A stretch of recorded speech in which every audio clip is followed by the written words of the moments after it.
Assalamualaikum warahmatullahi wabarakatuh. Selamat Oh, pagi ah, kepada Bapak Aradea selaku boleh. dosen pengampu mata kuliah kecerdasan buatan.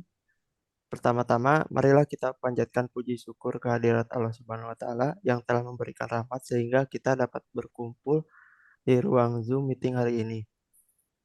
Sebelumnya saya ingin memperkenalkan anggota kelompok kami. Yang pertama ada Faisal Rahman dengan ujungan PM2 selaku pemateri. Lalu yang kedua ada Syauki Zaidan Hairan Holaf dengan ujungan PM11 selaku pemateri dan demo aplikasi. Lalu yang terakhir adalah saya Muhammadiyah Sirgani dengan NPM ujungan PM 031 selaku moderator.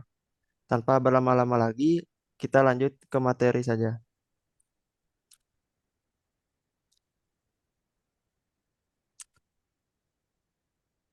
Baik, untuk latar belakang.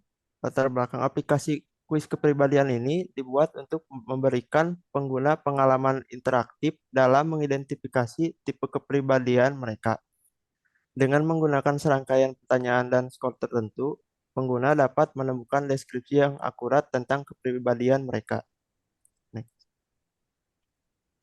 Tujuan dan fungsi. Tujuan dari aplikasi ini adalah memberikan pemahaman lebih lanjut tentang preferensi dan ciri kepribadian pengguna. Selain itu, aplikasi ini dapat memberikan saran mengenai tokoh terkenal yang memiliki tipe kepribadian serupa. Fungsi yang utama yaitu menyajikan serangkaian pertanyaan dengan 5 opsi jawaban untuk setiap pertanyaan. Kedua, mengelola status pertanyaan dan jawaban menggunakan variabel JavaScript. Selanjutnya, menghitung skor berdasarkan jawaban pengguna untuk masing-masing dari 4 dimensi kepribadian.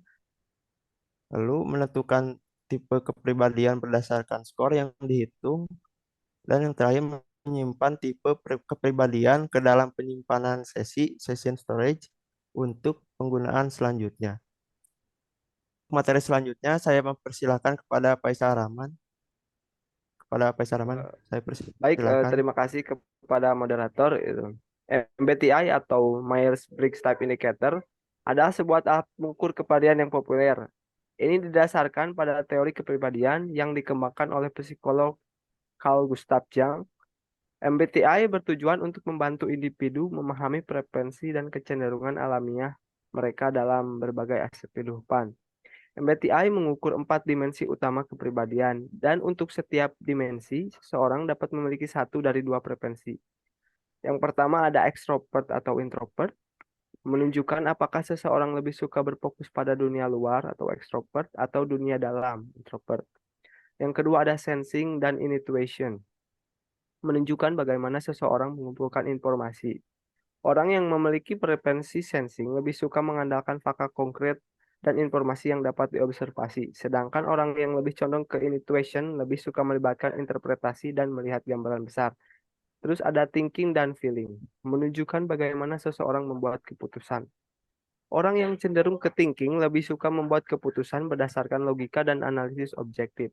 Sementara orang yang lebih condong ke feeling lebih suka mempertimbangkan nilai-nilai dan dampak emosional.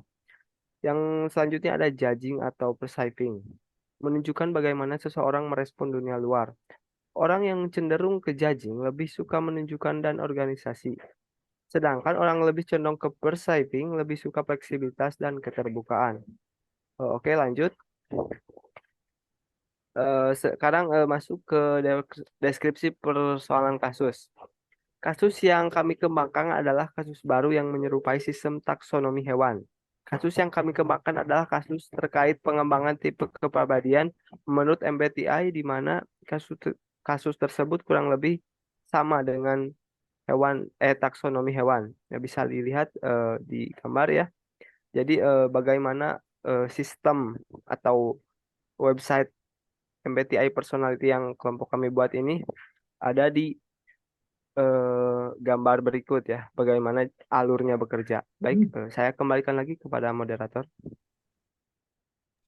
Baik, terima kasih kepada Saudara Faisal yang telah memaparkan materi. Untuk materi berikutnya, saya persilakan kepada Saudara Sauki. Saya persilakan. Baik, terima kasih kepada moderator yang telah memberikan saya kesempatan untuk menjelaskan bagaimana deskripsi solusi penyelesaian kasusnya. Deskripsi solusi penyelesaian kasus kami yaitu sudah tentu aplikasi kuis kepribadian. Jadi kami nantinya akan memberikan pengguna pemahaman hasil kuis, lalu menyimpan data penggunanya. Lalu nanti kita munculkan deskripsi kepribadian dan tokoh terkenal yang sama kepribadiannya. Lalu selanjutnya, kenapa kami memilih JavaScript bukan Jest? Karena kami percaya bahwa JavaScript bisa melakukan lebih apa yang bisa dilakukan Jest gitu. Karena setelah kami coba dan kami lihat, sintaks dan kodenya itu kurang lebih sama, namun JavaScript memiliki beberapa kelebihan seperti akses yang mudah. Aplikasi yang dibuat JavaScript dapat dengan mudah kita deploy dan akses di mana saja, seperti aplikasi kami yang bisa teman-teman akses di MBTI AI Siliwangi.versal.app. Dan salah satu kelebihan JavaScript juga yaitu pembuatan GUI atau tampilan aplikasi itu lebih bagus lagi. Lalu di mereka itu lebih fleksibel karena kita bisa bukan hanya bisa bikin expression system, tapi kita bisa bikin function yang mungkin lebih kompleks dan mendukung sel system. Lalu kita bisa mengintegrasikan logika JavaScript tersebut ke banyak bahasa pemrograman.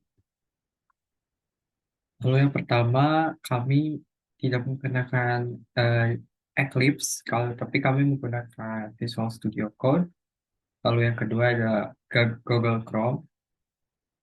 Nah, terus saja ada pengenalan lingkungan kerja juga. Kenapa kami memilih Visual Studio Code? Yang pertama adalah ringan dan cepat. Ekstensinya terlalu banyak, bahkan Anda dapat menulis Java di sini tanpa adanya IDE Eclipse. Lalu dukungan bahasa yang luas, lalu ada integrasi terminal. Yang kedua, kenapa Google Chrome? Kecepatan, sinkronisasi akun Google, ekstensi, dan keamanan yang tinggi. Kita akan masuk ke demo aplikasi. Untuk masuk ke demo aplikasi, teman-teman cuma cukup membuka web browser masing-masing, entah itu di uh, handphone, mobile device, atau desktop. Lalu teman-teman tulis MBTI, AI, Siliwangi.versal.app. Jika teman-teman seorang user, teman-teman cukup mengunjungi website ini via aplikasi web browser. Di sini muncul ada tes kepribadian beserta soal-soal yang harus teman-teman kerjakan untuk mendapatkan hasil dari tes kepribadian MBTI ini. Lalu sebelum kita masuk ke hasil, kita akan menjelaskan sedikit terkait kodenya. Sekarang kita sudah masuk ke Visual Studio Code, lalu di sini ada HTML sebagai tampilan kita, lalu di sini ada result yang nantinya menampilkan sebagai bagaimana. Namun hal terpenting dari sistem ini adalah dari sini. Jadi di sini kami menyiapkan 50 pertanyaan.